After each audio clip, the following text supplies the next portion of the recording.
بسم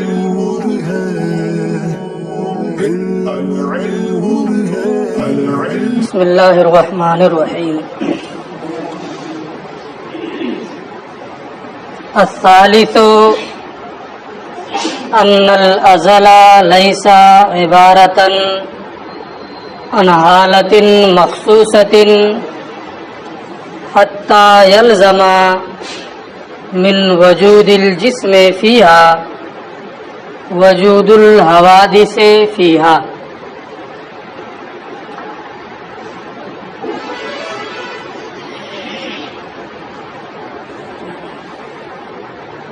اعتراضات و جوابات کا سلسلہ چل رہا تھا۔ عالم کے حادث ہونے یعنی اعیان و اعراض کے حادث ہونے کی جو دلیل انہوں نے ذکر کی ہے، اس پر جو اعتراضات ہیں وہ اعتراضات اور پھر ان کے جوابات، دو اعتراض اور ان کا جواب ماسبق میں ہو چکا ہے۔ آج تیسرے اور چوتھے اشکال کو بیان کریں گے اور ان کا جواب بھی دیں گے۔ تیسرا اشکال جو ہے وہ دوسرے مقدمے پر ہے۔ دوسرا مقدمہ یہ تھا کل ما لا یخلو عن الحوادث فہو حادث، کہ جو حوادث سے خالی نہ ہو،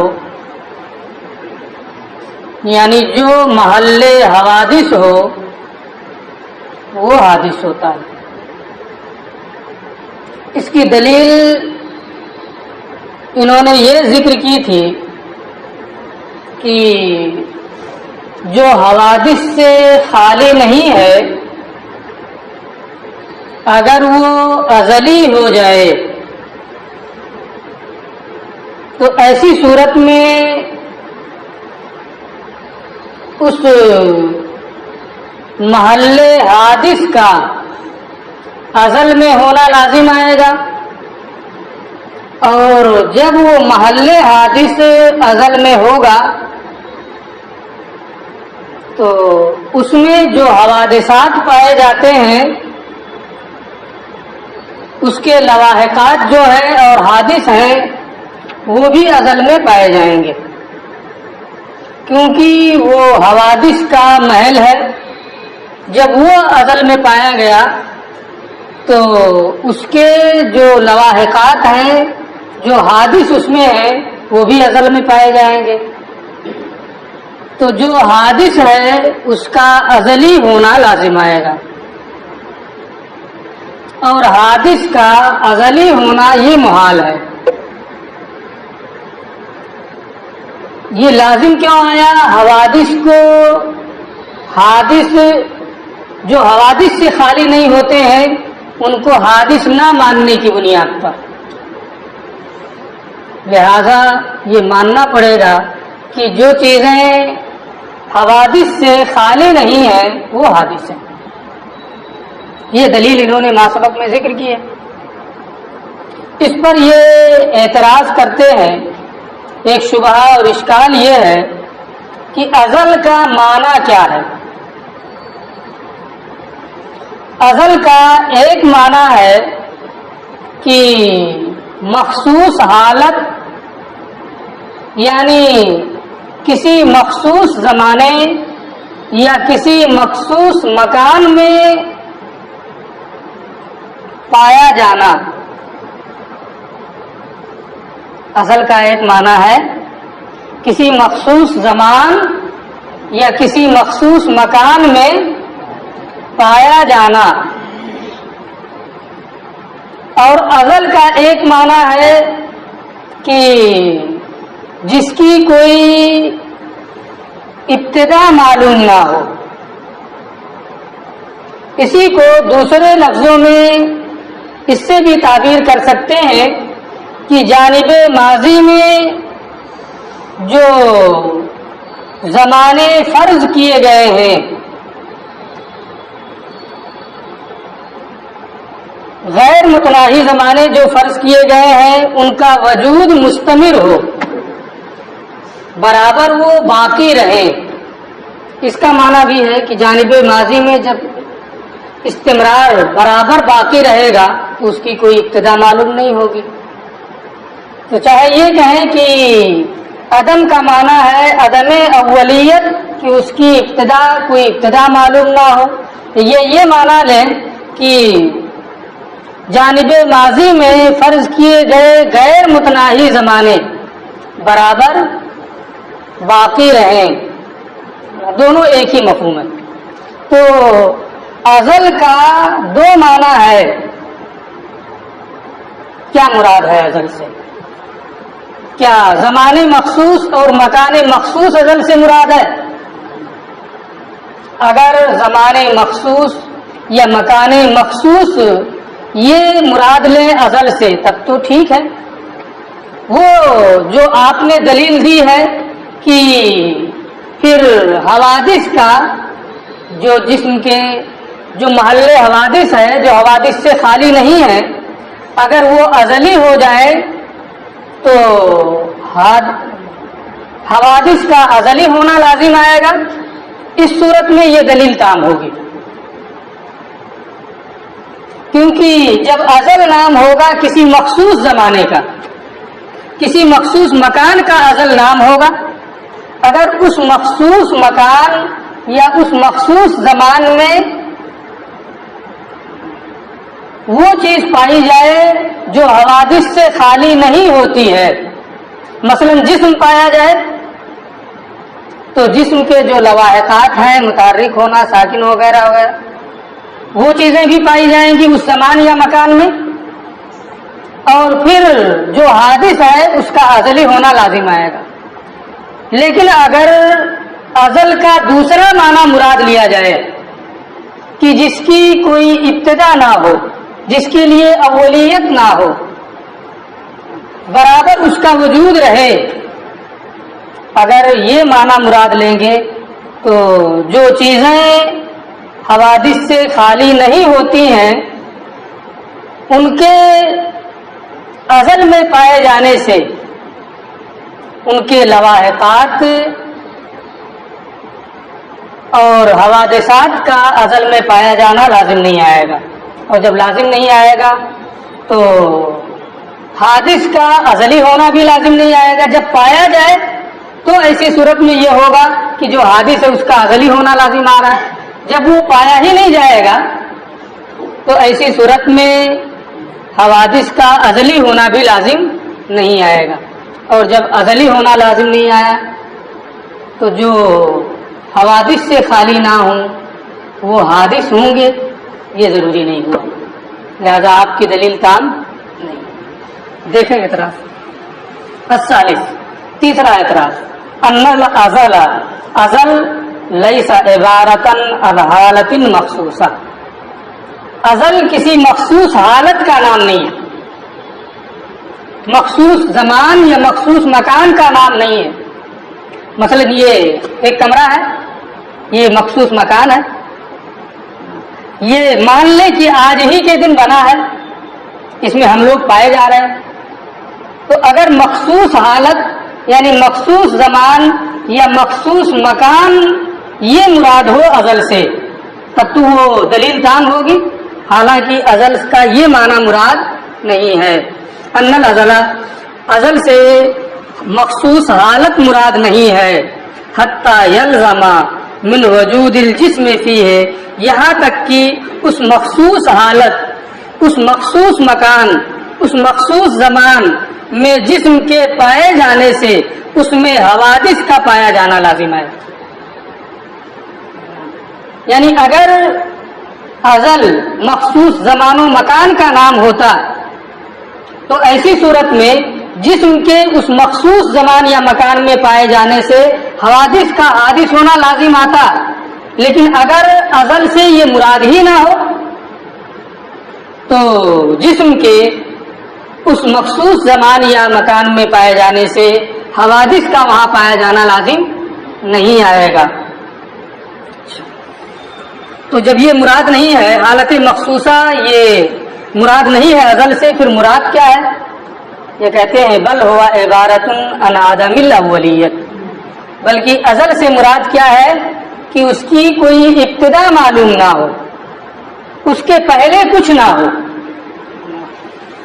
او ان استمرار الوجود فی ازمنۃ مقدرۃ غیر متناہیۃ فی جانب الماضی، یا جانب ماضی میں فرض کیے گئے غیر متناہی زمانوں میں، جانب ماضی میں فرض کیے گئے غیر متناہی زمانوں میں اس کے وجود کا برقرار رہنا، اس کے وجود کا مسلسل باقی رہنا، دونوں کا ایک مفہوم ہے۔ اس کی کوئی ابتدا معلوم نہیں ہے، یا جانب ماضی میں وہ برابر مسلسل باقی ہے، اس کا وجود ہے، تو اس کا بھی یہی معنی ہوا کہ اس کی کوئی ابتدا معلوم نہیں ہے۔ تو دونوں میں سے کوئی معنی لیں، کوئی دشواری نہیں ہے۔ یہ کہتے ہیں کہ ازل سے عدم اولیت مراد ہے، یعنی اس کی کوئی ابتدا معلوم نہ ہو۔ ازل سے مراد یہ ہے کہ جانب ماضی میں فرض کیے گئے غیر متناہی زمانے میں اس کا وجود مسلسل ہے، برابر ہے۔ اور جب ازل کا یہ معنی ہے تو اگر جو چیزیں حوادث سے خالی نہیں ہیں وہ ازل میں پائے جائیں تو حوادث کا ازل میں پایا جانا لازم نہیں آئے گا۔ مثلا افلاک کی حرکت ہے، حرکت افلاک، تو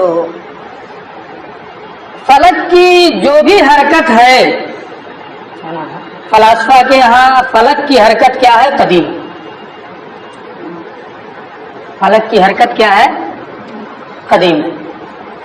لیکن فلک کی جو جزئی حرکت ہے، ایک ایک حرکت ایک کے بعد دیگری، حرکات حادثہ، حرکات جزئیہ، فلاسفہ ان حرکات جزئیہ کے قدیم ہونے کے قائل نہیں، بلکہ فلاسفہ مطلق حرکت، حرکت کی طبیعت کلیہ کے حادث قدیم ہونے کے قائل۔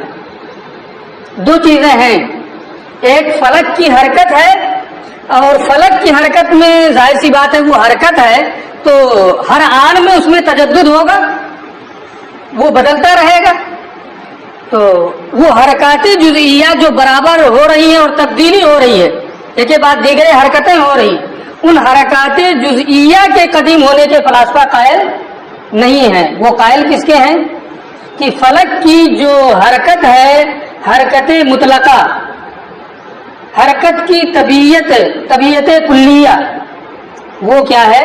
قدیم ہے۔ تو اب فلک یہ متحرک ہے اور اس کی حرکت کیا ہے؟ قدیم ہے، تو اور اس کی حرکت جو قدیم ہے وہ حرکات حادثہ اور حرکات جزئیہ نہیں ہے، بلکہ کیا ہے؟ حرکت مطلقہ ہے، حرکت کی طبیعت کلیہ ہے، اور وہ طبیعت کلیہ حوادث سے خالی ہو کر کے قدیم ہے، اس لیے کہ کسی زمانے مخصوص یا کسی مکان مخصوص کا نام ازل نہیں ہے، وہاں یہ حرکت پائی جا رہی ہے، مسلسل پائی جا رہی ہے، اس کا معنی یہ ہے کہ اس کے لیے کوئی ابتدا نہیں ہے اور اس کے لواحقات قدیم نہیں، جو اس میں حوادثات ہیں وہ چیزیں وہاں پر نہیں ہیں، لہذا حرکات جزئیہ قدیم نہیں ہوئی، وہ ازلی نہیں ہوئی، صرف اور صرف حرکت مطلقہ اور حرکت کی طبیعت کلیہ یہ قدیم ہوئی۔ لہذا آپ نے جو یہ کہا ہے کہ جو چیز حوادث سے خالی نہ ہو وہ حادث ہوتی ہے، حرکت فلک کی حرکت طبیعیہ، اس میں حرکات جزئیہ حادث ہیں، یہ حوادث سے خالی نہیں ہے، لیکن اس کی طبیعت کلیہ کیا ہے؟ ازلی ہے. سمجھ میں بات آ رہی ہے نا؟ دیکھیں اسی کو یہ کہہ رہے ہیں ومعنى ازلیت الحرکات الحادثہ، اور حرکات حادثہ کے ازلی ہونے کا معنی، یعنی فلاسفہ فلک کی حرکت کے قدیم ہونے کے قائل ہیں، حالانکہ فلک کی جو حرکتیں ہیں وہ حرکتیں قدیم نہیں ہیں نفس الامر میں، بلکہ وہ حرکات حادثہ ہیں. یہ کہتے ہیں کہ اس حرکت جزئیہ کو وہ قدیم کہتے ہی نہیں ہیں، بلکہ اس کا معنی یہ ہے انہ ما من حرکت الا وقبلها حرکت اخرى، کہ کوئی ایسی حرکت نہیں ہے جس سے پہلے کوئی دوسری حرکت نہ ہو. لا الا بدایا، اور اس کی کوئی ابتدا نہیں ہے، اس کی کوئی شروعات معلوم نہیں ہے. یعنی جو بھی حرکت ہوگی اس سے پہلے ایک حرکت، اس سے پہلے بھی ایک حرکت سے وہ خالی ہو ایسا نہیں ہے. تو یہ جو حرکات حادثہ ہیں، حرکات جزئیہ ہیں، یہ تو حادث ہیں. فلاسفہ ان کے حادث ہونے کے قائل ہیں. وہذا ہوا مذہب الفلاسفہ، اور یہی فلاسفہ کا مذہب ہے. وہم یسلمون، اور وہ یہ بات مانتے ہیں انہ لا شیء من جزئیات الحرکت بقدیم، کہ حرکت کی جزئیات میں سے جو ایک ایک جزئی ہے ان میں سے کوئی بھی چیز قدیم نہیں ہے، بلکہ قدیم کیا ہے؟ وَإِنَّمَا الْكَلَامُ فِي الْحَرْكَةِ الْمُطْلَقَةِ، بلکہ گفتگو کس میں ہے؟ حرکت مطلقہ میں ہے، حرکت کی طبیعت کلیہ میں ہے. حرکت مطلقہ اور حرکت کی طبیعت مطلقہ، فلاسفہ اس کے قدیم ہونے اور اس کے ازلی ہونے کے قائل ہیں. تو فلک کی جو حرکات جزئیہ ہیں وہ تو کیا ہے؟ حادث ہیں، لیکن اس کی طبیعت کلیہ اور حرکت مطلقہ کیا ہے؟ یہ ازلی ہے اور قدیم ہے. اس کے ازل میں پائے جانے سے حوادث کا ازل میں پایا جانا لازم نہیں آئے گا. یہ ان کا اعتراض ہو گیا.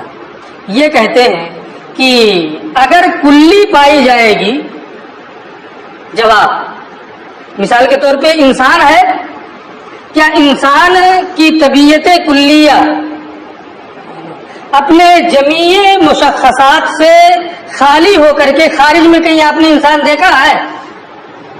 زید، بکر، خالد وغیرہ ان لوگوں سے صرف نظر کرتے ہوئے انسان کی طبیعت کلیہ کو کہیں دیکھا ہے پارک میں؟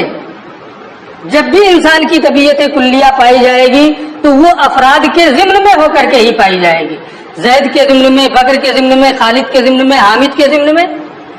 تو جب بھی طبیعت کلیہ پائی جاتی ہے وہ افراد کے ضمن میں ہو کر کے ہی پائی جاتی ہے. جب ازل میں حرکت مطلقہ، حرکت کی طبیعت کلیہ پائی گئی تو وہ افراد کے ضمن میں ہو کر کے ہی پائی جائے گی. حرکت مطلقہ قدیم ہو، حرکات جزئیہ جو ہے وہ حادث ہو، حرکت مطلقہ قدیم ہو جائے، ایسا نہیں ہو سکتا ہے. جب بھی پائی جائے گی وہ طبیعت کلیہ تو افراد کے ضمن میں ہو کر کے ہی پائی جائے گی، اور وہ افراد حادث ہیں تو طبیعت کلیہ بھی کیا ہوگی؟ حادث ہوگی. ٹھیک ہے. والجواب، اس کا جواب یہ ہے انہ لا وجود للمطلق، کہ حرکت مطلقہ کا وجود جزئی کے ضمن میں ہی ہوتا ہے. لا وجود للمطلق الا فی ضمن الجزئی، مطلق کا وجود جزئی کے ضمن میں ہی ہوتا ہے. طبیعت کلیہ جو ہے وہ اپنے افراد ہی کے ضمن میں ہو کر کے پائی جاتی ہے. اس کو شرح تہذیب میں بہت تفصیل سے پڑھیں گے. انسان کی طبیعت کلیہ ہے وہ اپنے تمام تشخصات سے مجرد ہو کر کے خارج میں پالی جائے ایسا نہیں ہوگا. جب بھی انسان کی طبیعت کلیہ خارج میں پائی جائے گی تو وہ زید، بکر، خالد کے جو جزئیات ہیں ان کے ضمن میں ہو کر ہی پائی جائے گی. تو اب وہ جزئیات حادث ہوں اور طبیعت کلیہ قدیم ہو جائے، ایسا نہیں ہو سکتا ہے. والجواب، اس کا جواب یہ ہے انہ لا وجود للمطلق الا فی ضمن الجزئی، کہ مطلق کا وجود تو جزئی کے ضمن میں ہی ہوتا ہے، اور جب جزئی حادث ہے تو وہ مطلق بھی کیا ہوگی؟ وہ طبیعت کلیہ بھی کیا ہوگی؟ حادث ہوگی. فلا يتصور قدم المطلق، لہذا مطلق کا جزئیات کے حادث ہونے کے ساتھ ساتھ قدیم ہونا سمجھ میں نہیں آ سکتا، اس کا تصور نہیں ہو سکتا ہے. یہ صحیح نہیں ہے کہ جزیات تو حادث ہے اور طبیعت مطلقہ قدیم ہے، یہ صحیح نہیں ہے. جزیات حادث ہے تو جو طبیعت مطلقہ ہے وہ بھی حادث ہوگی. اگر فلک کی حرکات جزئیہ یہ حادث ہے تو جو حرکت مطلقہ ہے طبیعت کلیہ ہے وہ بھی کیا ہوگی؟ حادث ہوگی. ٹھیک ہے، یہ اعتراض اور اس کا جواب ہوگا. چوتھا اعتراض الرابع، چوتھا اشکال یہ ہے انہ لو کان کل جسم فی حیز، آپ نے یہ کہا ہے کہ جو بھی اجسام ہیں وہ کسی نہ کسی مکان میں پائے جائیں گے.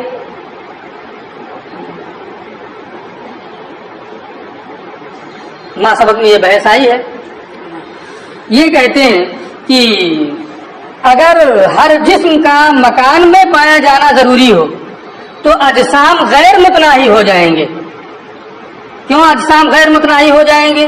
کیونکہ آپ نے مکان کی یہ تعریف پڑھی ہے کہ جسم حاوی کا سطح باطن جو جسم محوی کے سطح ظاہر سے مماس ہو، ہے نا؟